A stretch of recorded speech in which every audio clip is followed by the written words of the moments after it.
A paz do Senhor, meus queridos, sejam todos bem-vindos ao nosso programa EBD em Casa, Cristianismo acima de tudo e Deus acima de todos. Eu sou o evangelista Celso Godoy e para você que está passando aí pelo nosso programa, pelo nosso canal pela primeira vez, te peço que se inscreva no canal, certo?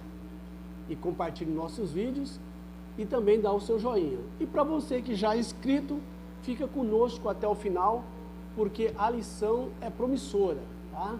Tem bastante subsídio para você que é professor e para você que é aluno, tem bastante ensinamento, né?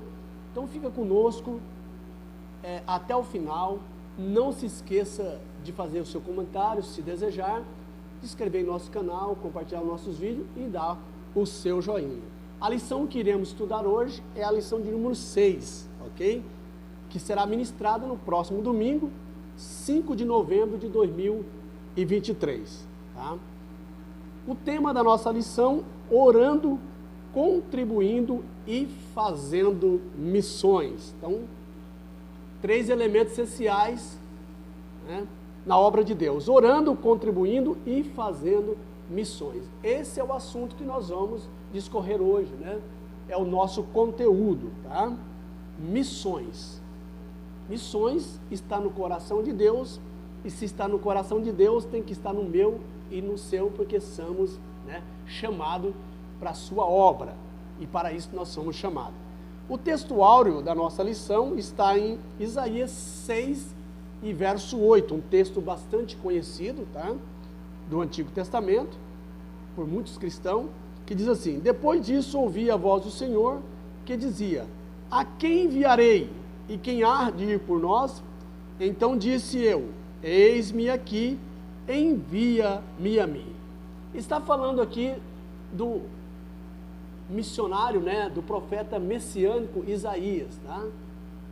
Que prenunciou o nascimento de Cristo, tá? No Antigo Testamento.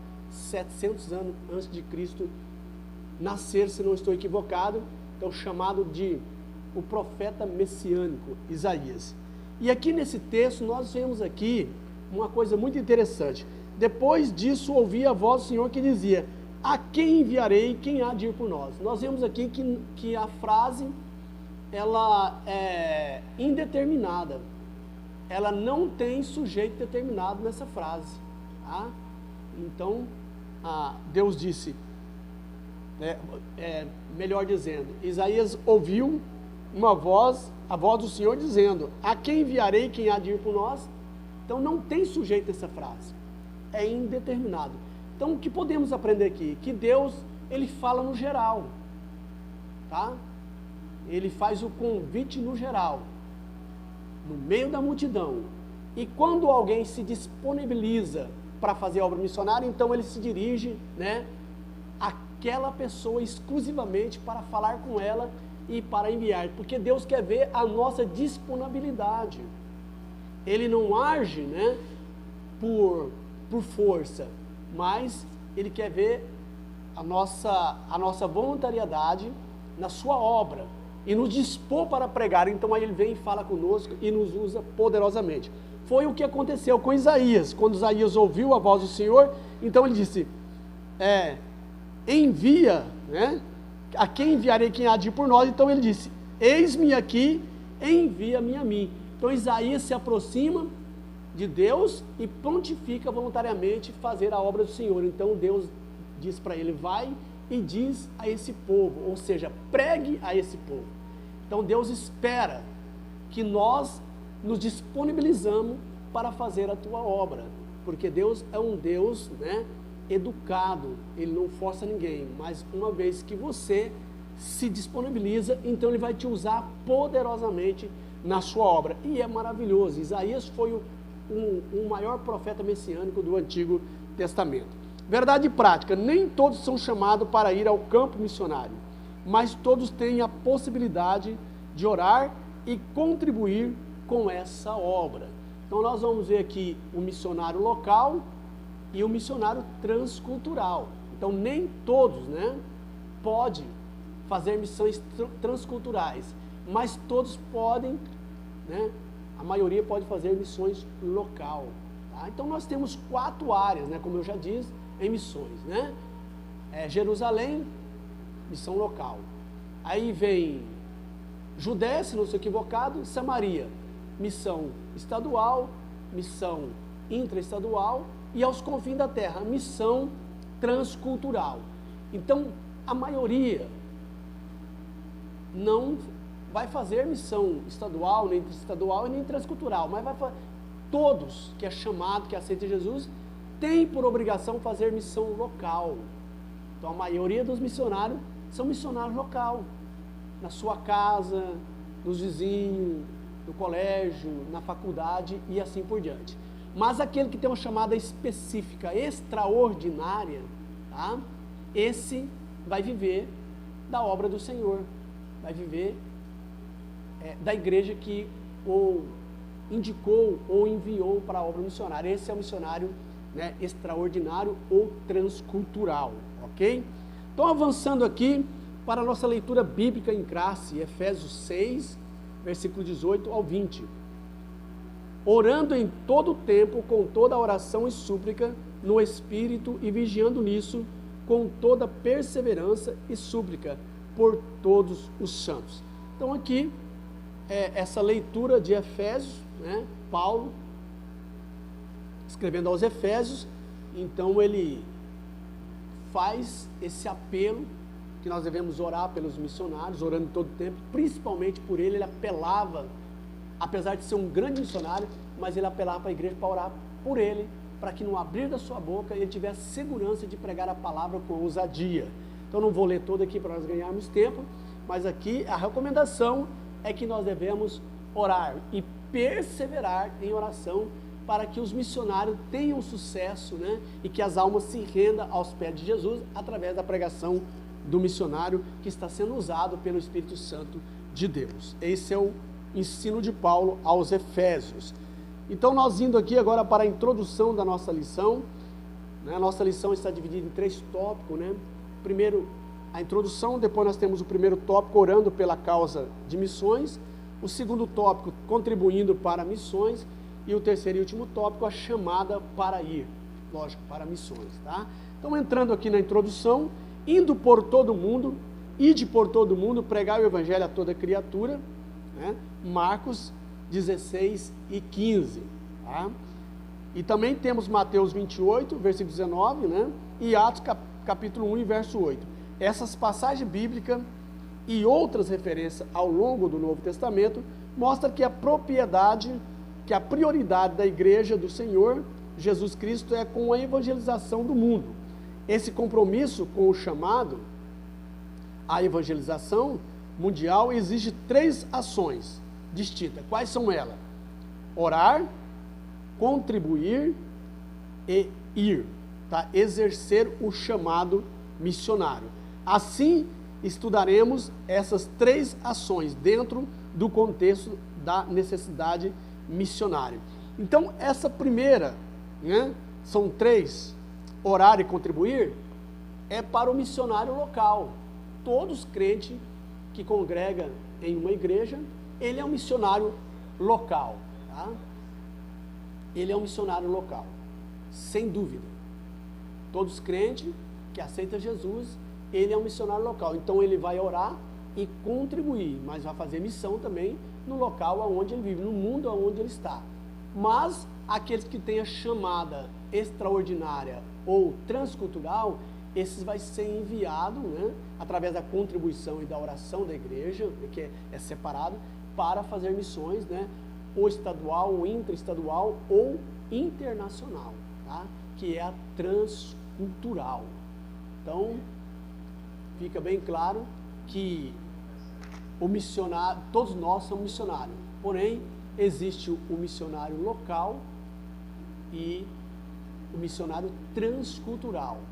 Só para nós entendermos essa questão, mas todos nós somos missionários, nós somos chamados, certo? Para ser testemunha de Jesus. Então você não deixa de ser um missionário, mas você pode ser missionário local, contribuir e orar para o missionário que é transcultural, ok? Saiu do seu estado, né? Já é um missionário que vai fazer missões e ele vai por conta da igreja, tá? Em outro estado ou até fora do país, é mantido, né? É uma chamada especial mantido pela igreja, pela contribuição e pelas orações da igreja local, ok? Então, avançando para o nosso primeiro tópico, orando pela causa de missões, tá? Nós vamos ver a importância da oração na obra missionária, ok? Embora considerado um gigante na fé, o apóstolo Paulo não dispensava as orações das igrejas, pois possuía um profundo senso de necessidade dessa disciplina espiritual. Para o apóstolo Paulo, a oração é uma disciplina interligada à obra missionária. Efésios 6, verso 18 ao 20. A partir disso, não podemos imaginar uma obra de missões sem pessoas comprometidas com a disciplina da oração. Tá? Nesse sentido, passamos a despertar pelo menos duas finalidades da oração na obra missionária.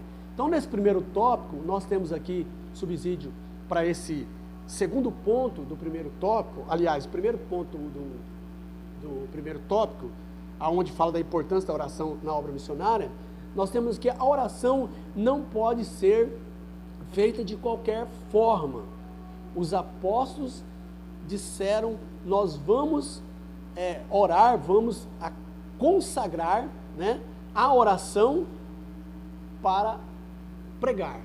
Então, essa oração não pode ser de qualquer forma, ela é uma oração sagrada. Por quê, irmão? Porque a causa missionária é preciso de você se dobrar, né, diante do Senhor Jesus, é uma oração de adoração. Então, há uma diferença. Nós podemos orar de qualquer forma, né? Podemos orar em pé, podemos orar de joelhos, podemos orar deitado, né? Mas essa oração especial, essa oração de forma, né, de consagração, ela é uma oração de adoração. Adoração significa prostrar diante daquele que você vai adorar. Então é uma adoração sagrada, não é feita de qualquer forma. Na tradição judaica, no Antigo Testamento, um sacerdote era muito respeitado, mas quando você encontrava com um sacerdote, você beijava no rosto, você ficava da altura do sacerdote, né? Porque todos nós somos sacerdotes hoje na igreja universal, ok? Na igreja do século 21, ok? Então ficava nivelado. Mas quando você ia cumprimentar um profeta, o profeta já tinha, né? Ele era mais respeitado, tá? Você beijava na mão, então você já se dobrava, você não ficava na altura dele, porque ele tinha um respeito, né? Uma consideração maior. O rei, então, nem se fala. O rei você tinha que ajoelhar e beijar o pé dele, tá? Era uma reverência tremenda, porque o rei tinha poder de morte, certo? Se não gostasse, se eu fizesse alguma coisa, então ele cortava o pescoço. Então, era uma referência maior. Então, o adorador, quando ia adorar, né, o caso daquela mulher, Maria Madalena, né, que chegou aos pés de Jesus, se dobrou e beijou os pés de Jesus, quebrou um vaso, né, de alabastro, derramou um perfume caríssimo aos pés dele. A adoração ali significava que ela estava adorando o Rei dos Reis, tá? É uma reverência. Então a oração de adoração, ela é sagrada. Então é dessa forma que nós temos que orar pelos missionários que estão sendo enviados. É uma oração de reverência, uma oração sagrada, né? Pedindo a misericórdia que Deus mantenha, né, o coração dele na obra, porque ele tem que renunciar a muita coisa, que as almas se rendam quando ele pregar, que abra o coração das pessoas. Então é uma oração sagrada. Então isso significa que a oração é algo sagrado. Mateus 26 e 41, né? Vigiai e orai. Tá? A oração, ela torna possível o nosso relacionamento com Deus. Então é só através da oração que nós podemos relacionar com Deus. Tá? Marcos 13 e versículo 33. Olhai e vigiai, certo? porque não sabeis quando chegará o tempo. Então nós temos que estar orando e vigiando. Então a oração, ela é o meio que nós nos relacionamos com Deus. Não tem outro meio de relacionar com Deus a não ser através da oração. Jesus pediu para orar e pedir ao Pai ceifeiros, ou seja, missionários para a obra. A seara está madura, mas falta ceifeiros, são poucos. Então Jesus orou pedindo, para o Pai enviar ceifeiros. Está em Lucas 10 e versículo 2. Portanto, a oração é um elemento dispensável na obra missionária. Sem dúvida, a oração é um elemento dispensável na obra missionária, tá? Então, fazendo um resumo, primeiro, a oração é um meio sagrado, chegar a Deus, interceder pelos missionários. Segundo, Jesus pediu para que o Pai enviasse, obreiro para a sua seara, porque a seara era grande, mas havia poucos obreiros, então Jesus ora pedindo para o Pai enviar. Ele pede para nós também orar, para o Pai enviar. Terceiro, os discípulos oravam para pregar. Quando os discípulos iam orar, quando eles iam sair para pregar, eles oravam primeiro. Tá? Diz que Jesus orava 4 horas antes de sair para pregar. Os discípulos certamente observando isso, tá?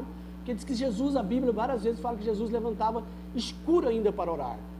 E na Palestina, quem conhece a geografia, o dia amanhece 5 horas. Se ele levantava escuro para orar, ele certamente levantava 4 horas. E ele começava a sua rotina de pregação às 8 horas, então ele orava 4 horas. Por que Jesus orava 4 horas? Porque ele não saía, ele não ousava sair sem orar 4 horas, porque ele ia enfrentar demônios, ele teria que realizar milagres e também pregar para que as almas se convertessem ao Evangelho, se convertessem a Deus. Então ele tinha que ter uma sustentação, e era a oração. Jesus não ousava sair para pregar, para curar, para expulsar demônios sem orar 4 horas. E depois terminava lá uma vez na semana ou no mês, se não estou equivocado, ele ia para os montes com os discípulos e passava a noite inteira. Significa que ele orava a noite inteira e retornava no outro dia para continuar pregando a palavra de Deus e realizando milagres, tá? Então os apóstolos tinham a oração como um dever sagrado, ok? Em quinto lugar, a igreja ela também orava, e jejuava para enviar missionários. Tá? Nós vemos que a igreja, ela orava e jejuava para enviar missionários. Tá? Sexto, a oração, ela deve ser diária, sem cessar. Então nós vemos aí das 3 frentes da oração missionária. Tá? São as 3 frentes, a oração é indispensável, melhor dizendo, ok? Então, nós vemos, na Bíblia nós não vemos a Bíblia pedindo para cantar, louvar sem cessar, pregar sem cessar, mas nós vemos em 1 Tessalonicenses que nós devemos orar sem cessar. Então a oração não pode parar. Você está andando, ora a Deus, você está no trabalho, orando em espírito, tá? E quando você for orar para a obra missionária, então você se dobra em adoração, de joelhos, e faz uma oração sagrada, uma oração especial, para que Deus possa mudar, tá, o coração das pessoas e aceitar a pregação do missionário que está no lugar longínquo, e consolar também ele que está ali naquele lugar diferente do seu local, porque o missionário tem que ter muita renúncia. Então, avançando para o nosso segundo ponto do primeiro tópico da nossa lição, ok? Interceder. Tá? Intercessão, olha aqui. Devemos orar para que as portas do Evangelho sejam abertas. Colossenses 4, verso 2 e 3. Orar para que os corações das pessoas se abram à mensagem da salvação. Que os missionários tenham ousadia para testemunhar e pregar o Evangelho. Efésios 6, 19. A fim de que a palavra de Deus seja propagada, segundo Tessalonicenses 3 e 1. Devemos interceder pela proteção e segurança deles, dos missionários, diante dos perigos que enfrentam. 1 Tessalonicenses 3 e 2. Há muitos outros motivos de intercessão, para que os para que o ministério dos missionários sejam aceitos pelos povos, né? Romanos 15, 31. Para que eles recebam a direção de Deus e haja refrigério em suas vidas nas esferas física, emocional e espiritual. Romanos 15 e versículo 32. Tá? Então aqui, nesse segundo ponto, intercessão, né, nós vemos aqui, diante do poder da oração, daqueles que têm comunhão com Deus, a intercessão pode muito em seus efeitos. Tiago 5,16. Tiago nos ensina assim, dizendo, tá, que nós devemos perdoar, né, confessar uns aos outros, orar um pelos outros, para que sareis, porque a oração de um justo tem muito em seus efeitos. Então, Tiago é que está dizendo isso. O Senhor Jesus, ele também, né, ele usou o poder da intercessão em favor de Pedro. Lucas 22 e 32. Olha aí, o próprio Jesus, como homem, né, ele usou o poder da intercessão em favor de Pedro. Senão Pedro, Satanás tinha cirandado com Pedro, tá? Então, Jesus dando os exemplos.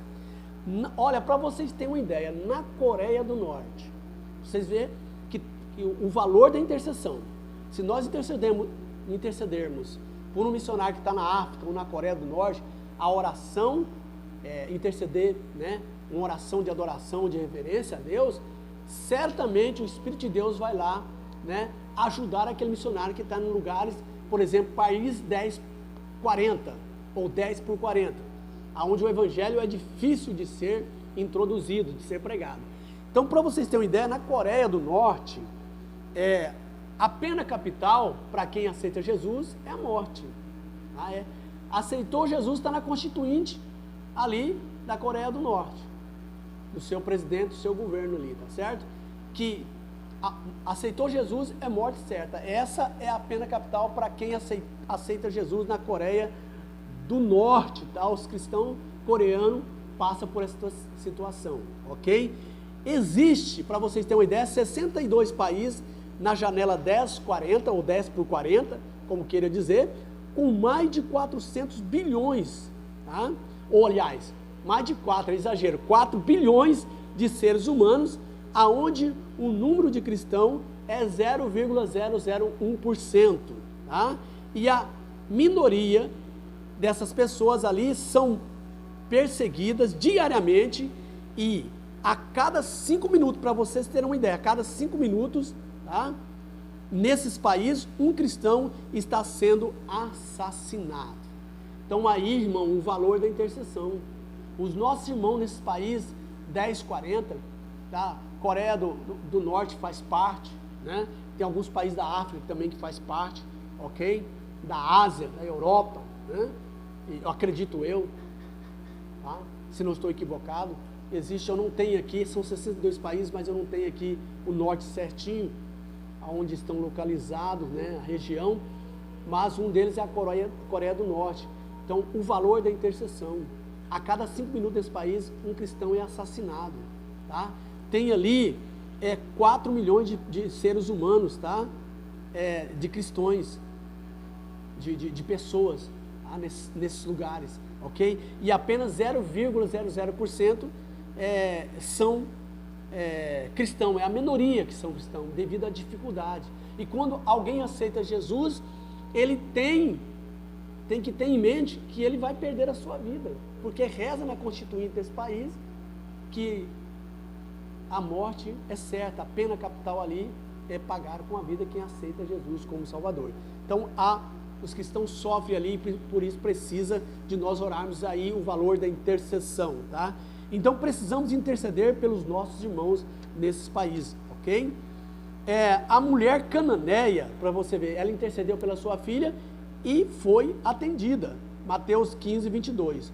O centurião intercedeu pelo seu servo e foi ouvido, Mateus 8 e 6. Então a intercessão é tão importante para a obra missionária que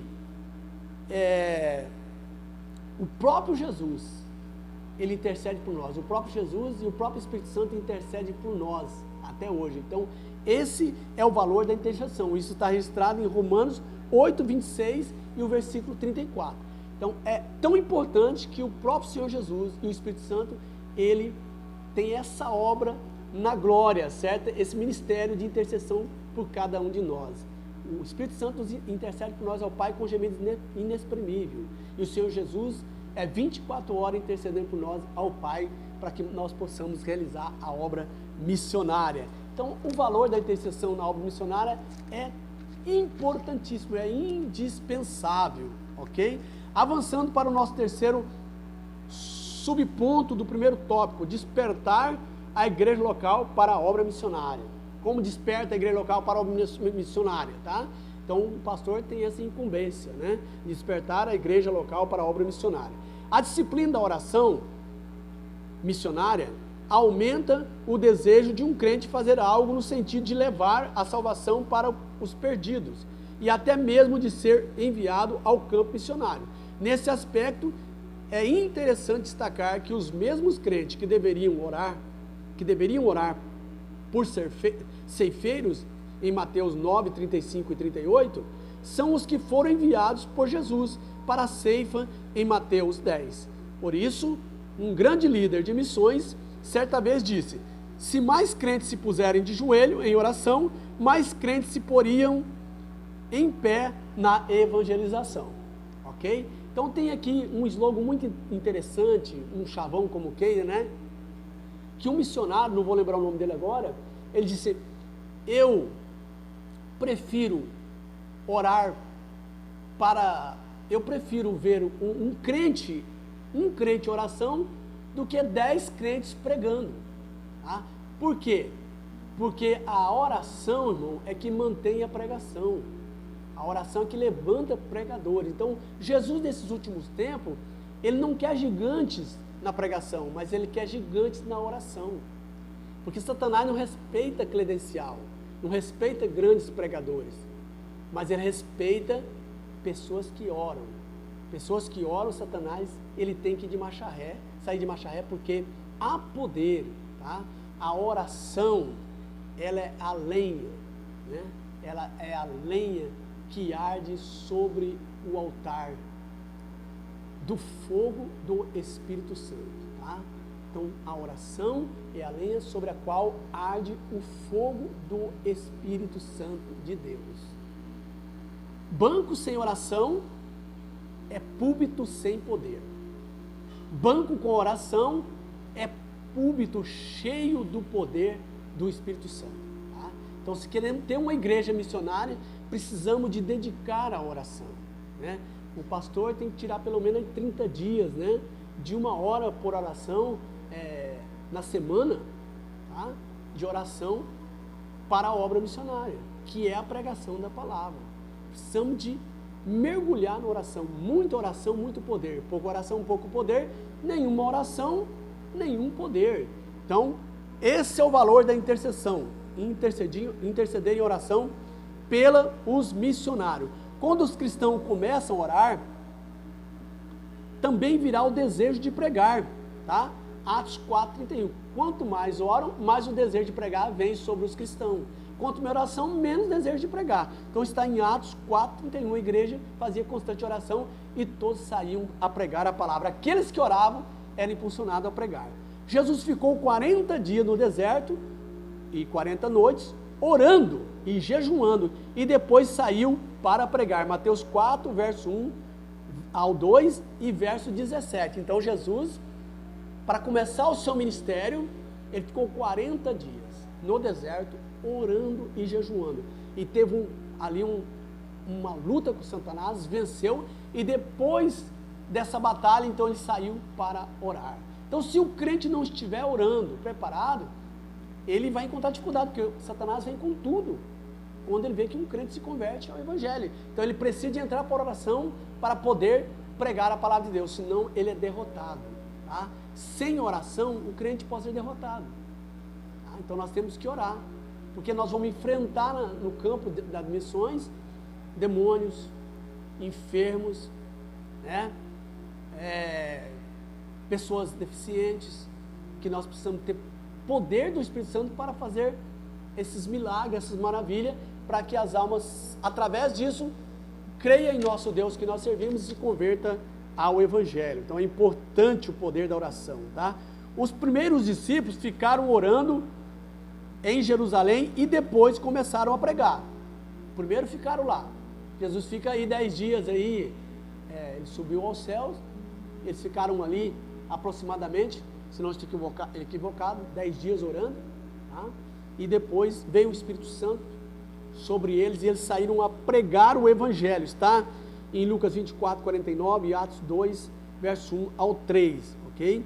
Então eles oraram primeiro para sair para pregar. Aqui tem, né, em Lucas 24, 49, também eles oraram para poder pregar. E também tem em Atos 2, verso 1 e 3, eles oraram para pregar. E lá em Atos, né, capítulo 1, verso 8, aonde eles ficaram ali em Jerusalém até que do alto fosse revestido, orando para depois sair para pregar. A igreja que busca a Deus terá os seus corações impulsionados, tá? De amor, tá? Ou impregnado de amor, para ganhar muitas almas para o reino de Deus. Então, esse é o elemento essencial, a oração para encher os nossos corações do poder do Espírito Santo e sentir amor pelas almas. Sem amor pelas almas, nós não fazemos missões. Vamos pregar por quê? Tá? Nós não temos amor pelas almas, se dane as almas, não. Mas quando você ora, que o Espírito Santo entra na sua vida, te impulsiona, te inunda, né, do seu poder, aí nós vamos sentir amor e necessidade de arrancar as almas da garra de Satanás. Isso é muito importante. Então, avançando agora para o nosso segundo ponto, o segundo tópico da nossa lição, contribuindo para missões. Tá? Então, agora nós falamos aqui, tá, orando pela causa missionária, e agora nós vamos contribuir pela causa missionária, tá? Contribuindo para missões. Primeiro ponto, o sustento dos missionários. Com base nas leis do Antigo Testamento, quando Deus ordenou que os sacerdotes e levitas deveriam ser sustentados por meio das ofertas das pessoas, Levítico 7, 28 ao 36, Números 18, verso 8 ao 21, o apóstolo Paulo instruiu os coríntios assim. O apóstolo Paulo instruiu os coríntios. Assim ordenou também o Senhor aos que pregam o Evangelho, que vivam no Evangelho. 1 Coríntios 9, 14. O nosso Senhor ensinou acerca desse mesmo princípio no Evangelho de Mateus, Mateus 10 e 10. Em Filipenses 4, 10 ao 20, encontramos ensinamentos importantes acerca do modo como os primeiros missionários receberam apoio financeiro após ter deixado a cidade de Filipos. O apóstolo Paulo foi a Tessalônica para pregar o Evangelho e os filipenses enviaram o apoio financeiro e material para o apóstolo Paulo, Filipenses 4,16. Olha aí, o apóstolo foi, mas recebeu, né, uma ajuda financeira dos filipenses, uma igreja que, embora não era rica, mas tinha um amor de Deus no coração, e era certamente uma igreja que orava, e eles conseguiram, mesmo nas suas pobrezas, conseguiram, né, víveres, conseguir meios para o apóstolo Paulo fazer missões. Olha que maravilha, tá? Então aqui no primeiro ponto da nossa lição, nós vemos aqui que sustentar os obreiros vocacionados para a obra, ou na obra missionária do Senhor, é bíblico, e foi ordenado pelo Senhor Jesus, 1 Coríntios 9, 14, então isso é bíblico, né? Nada de, não vou mandar porque, não, é bíblico, sustentar o missionário no campo missionário. O apóstolo Paulo está dando exemplo aqui, ok? Portanto, a responsabilidade de enviar missionário é da igreja. O missionário não pode sair sozinho. Eu sou missionário e sair pegando dinheiro aqui e ali, né? Não, ele tem que ter um ponto de apoio, certo? Se as outras igrejas quiserem contribuir, alguém, tudo bem, mas ele tem que ser enviado. O responsável para o missionário, enviar um missionário, é a igreja. Ele não pode ser um missionário sem igreja, tá? Então ele tem que ter um lugar de origem, ok? Então, esses que saem por aí pregando e pegando oferta e não tem um local, tem que tomar cuidado, tá? Porque o responsável e o missionário tem que ter o pastor da igreja local responsável por ele, ok? É isso que aconteceu com a igreja primitiva. A primeira igreja a enviar missionário foi a igreja que estava em Antioquia, ok? ok? Enviaram os missionários, se não estou equivocado, Paulo e Barnabé. Então a igreja do Senhor Jesus, ela sustentou e sustenta aqueles que por ela ou por Deus são enviados para a seara, para a obra missionária. Nós temos 1 Coríntios 9, 13, Filipenses 4, versículo 16 ao 18. A igreja de Antioquia enviou Paulo e Barnabé, como eu disse, tá? E providenciou o sustento para os dois, e que eu antecipei, ok? Então foi a primeira a enviar missionários para a obra, né? Foi a igreja de Antioquia. E ali foi engraçado, né? Eles pregaram um ano ali e as pessoas começaram a notar que eles falavam como Cristo, andavam como Cristo, realizavam milagres como Cristo. Então falaram, esses são cristãos. Pela primeira vez o cristão foi chamado de cristão, os discípulos foram chamados de cristão ali em Antioquia, porque era chamado os do caminho, né? Uma seita, mas ali eles viram que eles eram seguidores de Cristo, então pela primeira vez eles foram chamados de cristão. E esse nome está até hoje, nós somos cristãos em nome de Jesus, né? Então no segundo ponto, do segundo tópico, nós temos a chamada missionária. Nas Escrituras, vemos que Deus chama pessoas para uma grande obra. O profeta Isaías foi chamado por Deus no templo enquanto adorava. Isaías 6, verso 8 e 9. O profeta Jeremias recebeu aliás, estou equivocando aqui, estou avançando, tá? É no segundo ponto do segundo tópico. Eu estou aqui no terceiro tópico. Voltando aqui, tá? É no segundo ponto do segundo tópico. Contribuindo para missões é juntar tesouro no céu. Então nós vemos no primeiro ponto do segundo tópico, sustenta os missionários, tá? Agora nós vamos ver, contribuir para missões é juntar tesouro nos céus, ok? Em Mateus 6 e 20, lemos, mas ajuntai tesouros no céu, onde nem a traça, nem a ferrugem consomem, e onde os ladrões não minam, nem roubam. Esses versículos revelam um texto de quem domina o coração do ser humano, o tesouro do céu, Deus ou o tesouro da terra, tá? Então, quem domina o tesouro do céu, Deus, ou o tesouro da terra, que é Mamon, tá? Então está bem explicado aí, tá? O tesouro nos céus, o Deus que domina os corações, né, é o Deus do céu.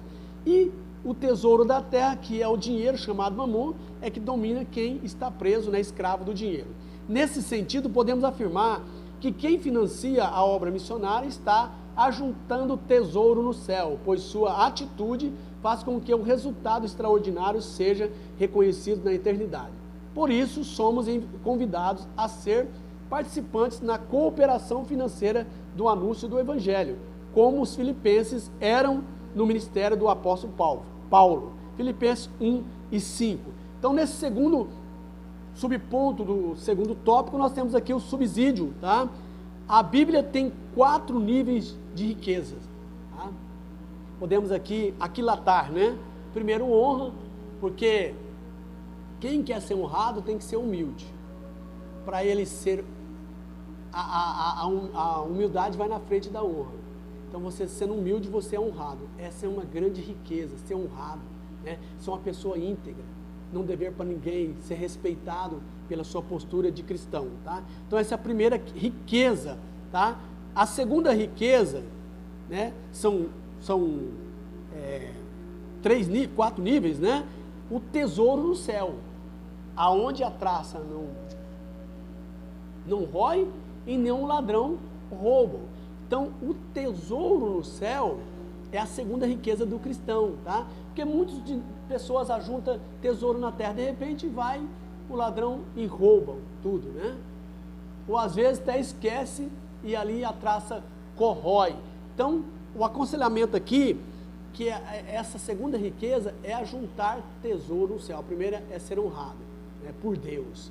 E depois é ajuntar tesouro no céu, né? Você não é proibido angariar dinheiro, angariar propriedades, mas o seu coração tem que estar no céu, que nada disso aqui tem um valor acima daquilo que é investir no reino de Deus, ganhar alma. E quando você investe, então, o seu dinheiro na obra missionária, certamente estará acumulando tesouro no céu para você, bênçãos, ok? O nosso segunda riqueza, a terceira riqueza é a família, é uma família abençoada. E o último de tudo é o dinheiro, tá? Então, o dinheiro é sombra. Se você ter o dinheiro como servo, amém. Mas se você tiver o dinheiro como Senhor, você é escravo dele. Aí se torna mamon, se torna um Deus, tá? Mas quando o dinheiro, você tem ele como servo, ele se torna um bênção, porque você vai contribuir para a obra de Deus, para a obra missionária. E aí você vai entesourar tesouro no céu. Mas quando você é escravo do dinheiro, você não tem coragem de dar uma oferta alçada na obra missionária. Aí o seu Deus torna-se o dinheiro que é chamado na Bíblia de mamon, tá? Então chamado Senhor, quando você se torna servo de mamon, que é o dinheiro, ok? Quem investe financeiramente na salvação das almas, faz com que o céu se acumule de tesouro. Mateus 6:20. Tá? Então está aí, esse subsídio para você no segundo ponto do segundo tópico. No terceiro ponto do nosso segundo tópico, contribuir para missões é um privilégio, né? É um privilégio de cristão, não é de todos não, tá? Até de pessoas que não são cristãos, que já contribuíram para a obra, é um privilégio. Ele vai ser abençoado financeiramente. É lógico que a salvação, é individual, é a parte, mas vai ser abençoado, tá? Tem muitas pessoas que não é crente e contribuem com o seu dízimo para a obra de Deus. E ele é abençoado financeiramente. Porque a fé não significa fidelidade. Fidelidade é obedecer para ir para o céu. A fé salvífica. Mas existe fé natural, que a pessoa acredita, certo? Que Deus vai abençoar, que Deus vai, se ele aplicar na obra de Deus. Então, fé não significa fidelidade. Fidelidade, você tem que ser fiel, para ir para o céu, obedecer a palavra. Mas tem muitas pessoas que, independente disso, eles contribuem, não é crente, contribuem para a obra de Deus, ok? E é abençoado, financeiramente. Não há privilégio maior do que saber que, por meio de nossas cooperações financeiras, Bíblias estão chegando a lugares que nunca ouviram falar do Evangelho, vidas estão sendo alcançadas na África, na Europa, em outro lado do mundo. Participar dessa cooperação é um privilégio espiritual. Se não podemos participar de maneira presencial, podemos fazer de maneira financeira. Assim podemos cooperar na pregação do Evangelho até os confins do mundo. Filipenses 4, versículo 14 ao 20. E a suma desse primeiro tópico, nós já vamos aqui trazer o subsídio, ok? Para esse terceiro subponto do segundo tópico, que contribuir para a obra missionária não é só um privilégio, mas é um dever. Então, contribuir para a obra missionária não é só um privilégio, é um dever. O crente tem dever de contribuir, irmão. O cristão tem dever de contribuir.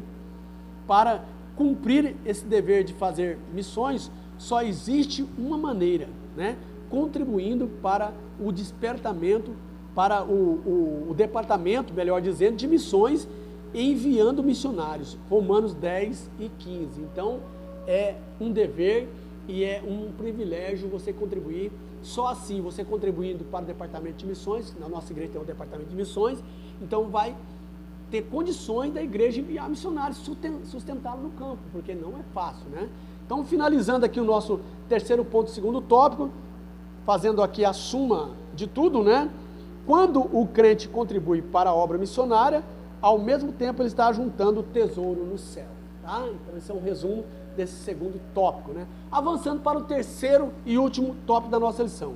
A chamada para ir. Para ir aonde? Para missões, ok? Primeiro ponto, Deus quer usar, tá? Deus quer usar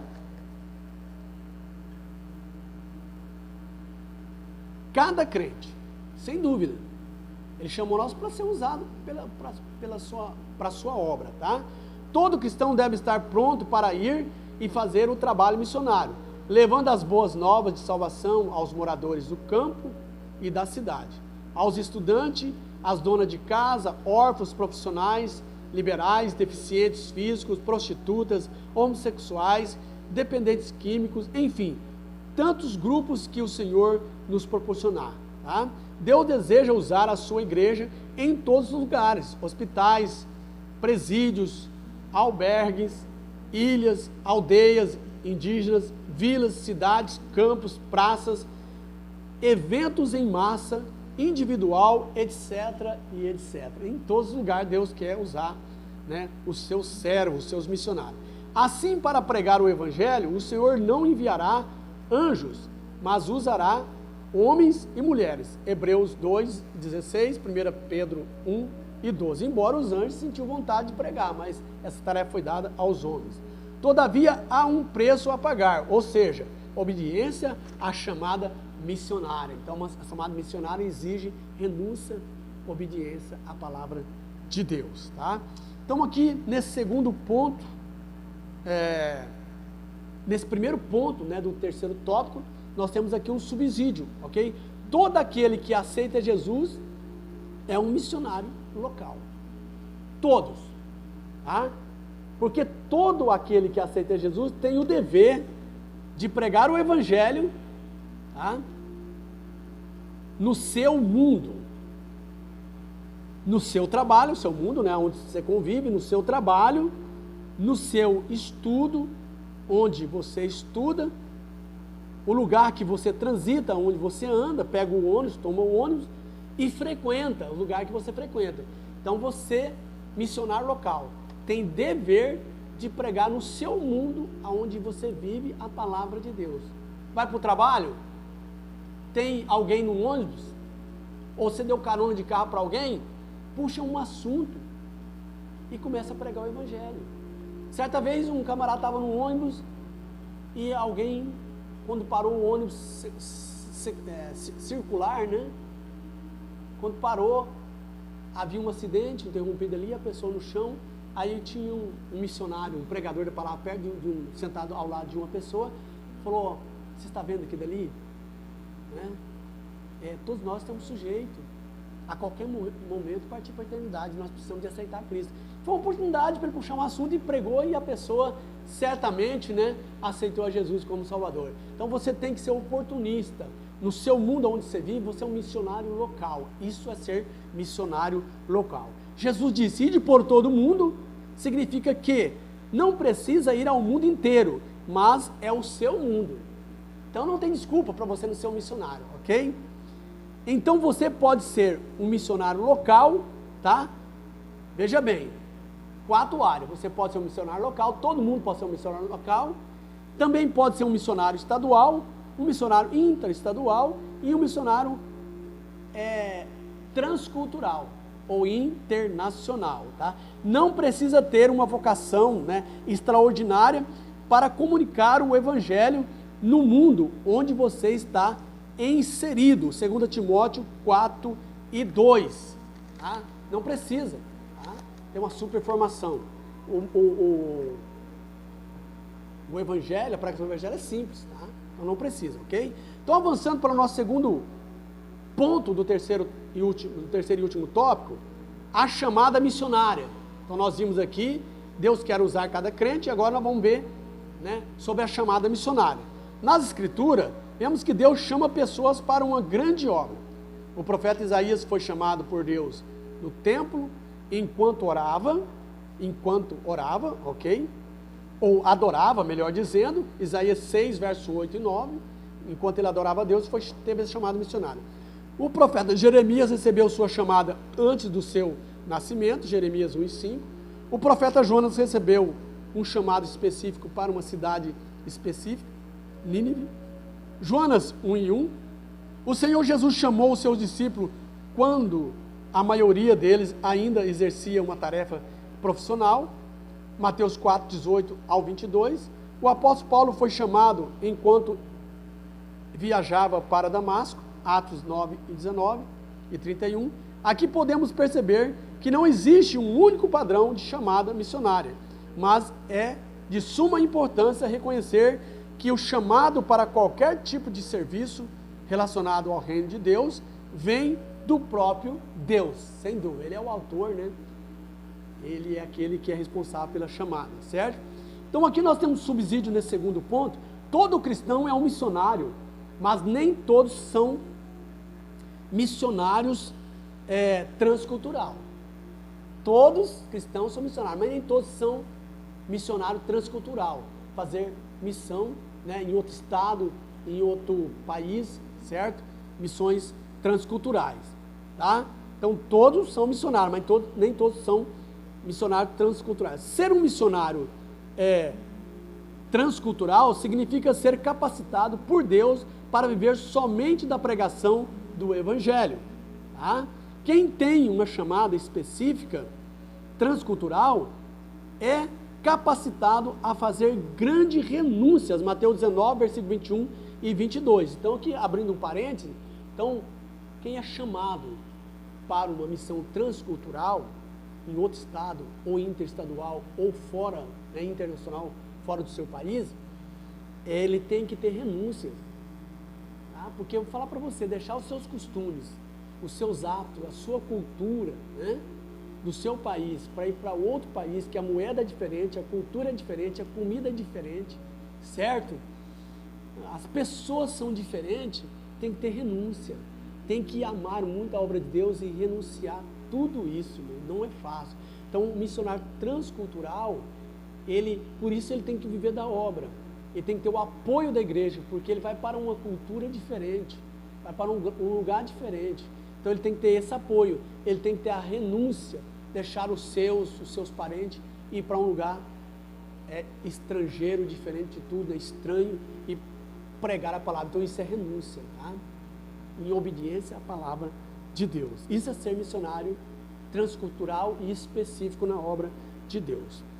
Então nós vamos agora para o terceiro e último subponto do terceiro tópico: o caráter e testemunho na obra missionária, tá? Isso é muito importante, o caráter e testemunho na obra missionária. A pessoa tem que ter caráter e tem que ter testemunho, senão ele não serve para ser missionário, ok?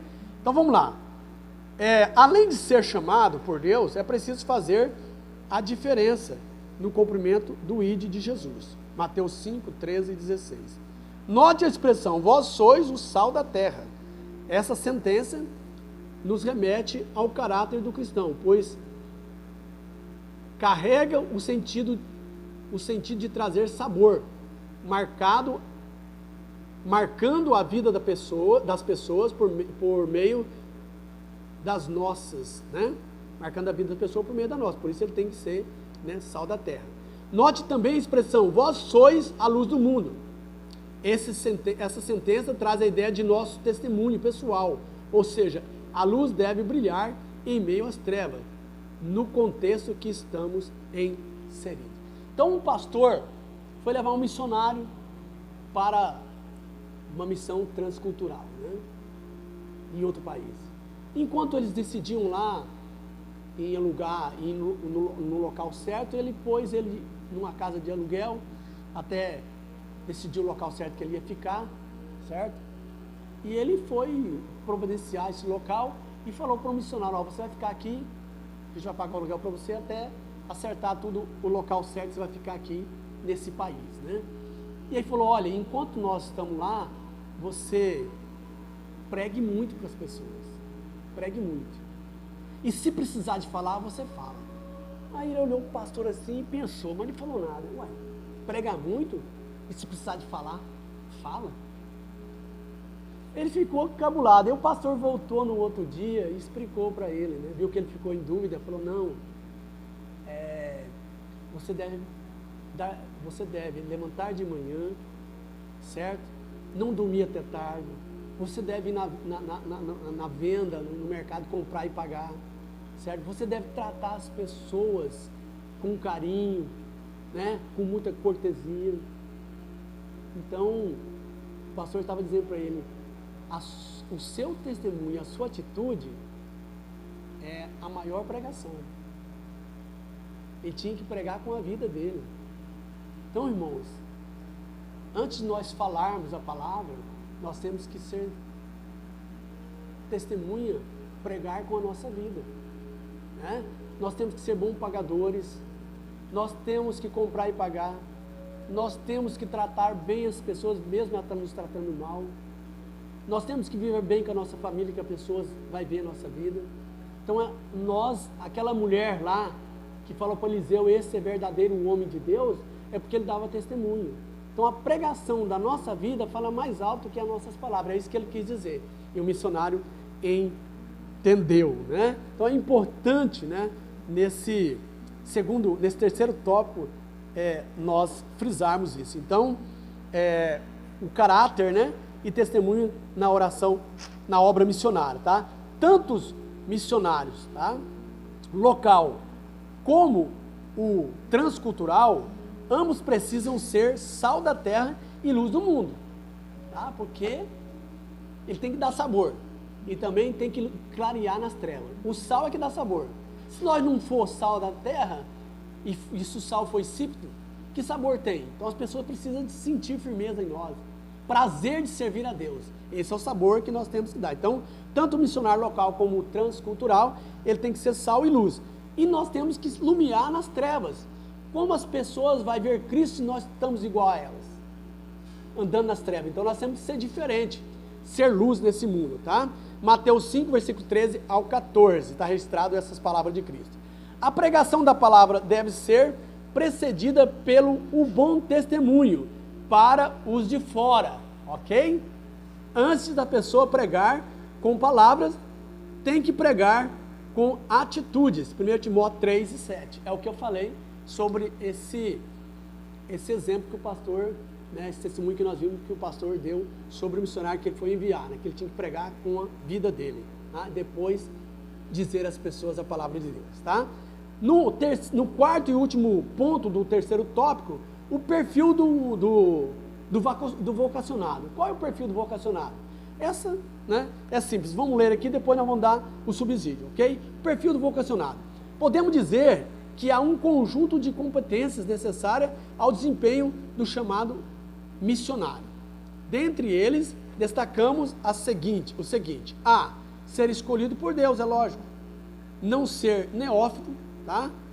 Cheio do Espírito Santo, reconhecido pela igreja, Atos 1 e 2. Então, olha, primeiro, ser escolhido por Deus, Atos 9 e 15, esse é o perfil do vocacionado, do missionário vocacionado, ok? Não ser neófito, tá? Não ser criança, não ser menino, 1 Timóteo 3 e 6, cheio do Espírito Santo, Atos 1 e 8, porque sem o revestimento do poder, dificilmente você vai ter coragem de pregar a palavra, né? Você vai enfrentar muitas dificuldades. D, reconhecido pela igreja, tem que ser enviado pela igreja, tem que ser reconhecido. Qual igreja você é? Eu sou lá da igreja Hélio Ponce de Arruda, eu sou da igreja de tal lugar, tá? O meu pastor é fulano de tal, pastor, né, fulano de tal. Então tem que dar nome ao boi, não pode ser, eu sou missionário, mas não tem igreja, não tem pastor responsável, cai fora, porque ele pode ser, né, lobo devorador, querendo só enriquecer com o evangelho. O evangelho não é fonte de enriquecimento, tá? Então tem que ter, o missionário tem que ter origem, certo? Então tem que ser reconhecido pela igreja. Atos 1 e 21. E ser aprovado nas tarefas locais, tá? Primeiro ele tem que passar pelo crivo, né? Se ele é um camarada que dá testemunho, que é bom pagador, né? Então nas tarefas, faz a mordomia cristã, então ele é aprovado para ser missionário. F, nós estamos aqui, né? Atos 1 e 21, né? Agora E, ser aprovado pelas tarefas locais, que estamos dizendo. Agora F, estar preparado espiritualmente, intelectualmente, psicologicamente e transculturalmente, além de testado, tem que ser cumpridor dos pré-requisitos, acima, dependendo de Deus, 2 Coríntios 12 e 7, e perseverando nele, tem que ter perseverança, 2 Timóteo 4 e 2. Então veja bem, essa última aqui, a F, estar preparado espiritualmente, tá? Ele tem que ser uma pessoa espiritual, não pode ser carnal, pessoa de oração, tá? Intelectualmente, ele tem que ter conhecimento teológico, para ir, principalmente exige para você ir para outros países, fazer missões internacionais.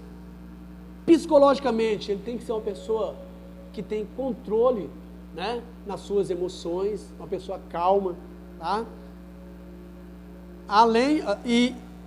transculturalmente. O que é preparar transculturalmente? Ele tem que conhecer a cultura do país, né? Saber conhecer a moeda, a cultura, os hábitos, né? A comida, as roupas, a cultura do país, tá? Os hábitos das pessoas. Ele tem que ter conhecimento para ele, né? E até mesmo, se precisar, fazer um curso, né? Sobre a língua daquele país, ok? Então ele tem que estar preparado para ir para o campo missionário transcultural. Apóstolo Paulo, ele tinha esse requisito, certo? E por isso ele evangelizou toda a Ásia, Europa, e o evangelho chegou até nós, porque o apóstolo Paulo era uma pessoa preparada. E o missionário local não precisa de todos esse requisito transcultural, né?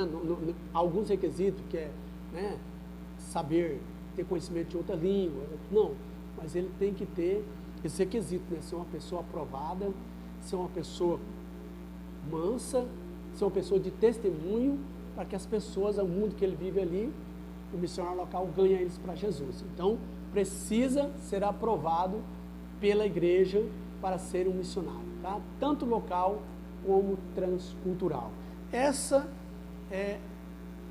Aqui nós terminamos essa lição abençoada, que trouxe muito subsídio para você. Acredito que enriqueceu o seu conhecimento, tá? E que Deus abençoe sua vida. Vamos fazer a conclusão e assim estaremos encerrando essa maravilhosa lição. Nosso propósito é que, a partir dessa lição, cada aluno tome uma atitude de fé e se comprometa com a obra missionária, que se coloque à disposição para se dedicar, ao menos em uma modalidade da obra missionária: orar, contribuir ou ir. A Igreja de Cristo tem a incumbência divina de perseverar na proclamação da mensagem da salvação a toda criatura. É tempo de salvação e Deus conta conosco para expandir o seu reino no mundo, tá? Então não tem como você escapar da obra missionária. Você é um missionário local no seu mundo, pregando para o pessoal que você conhece, onde você transita. E você pode ter uma chamada específica, tá? Para ir para as missões transculturais. Aí precisa de uma preparação maior e ser sustentado pela igreja. Mas todos nós somos missionários, fomos chamados não para ficar sentado no banco, mas para pregar, ser testemunha de Jesus, tanto em Jerusalém, né? Judéia, Samaria e até os confins da terra. Que Deus abençoe sua vida, tá? E você põe a sua fé em ação e faça missões. Um abração e até o próximo vídeo, galera. Bye, bye. Deus abençoe cada um de vocês.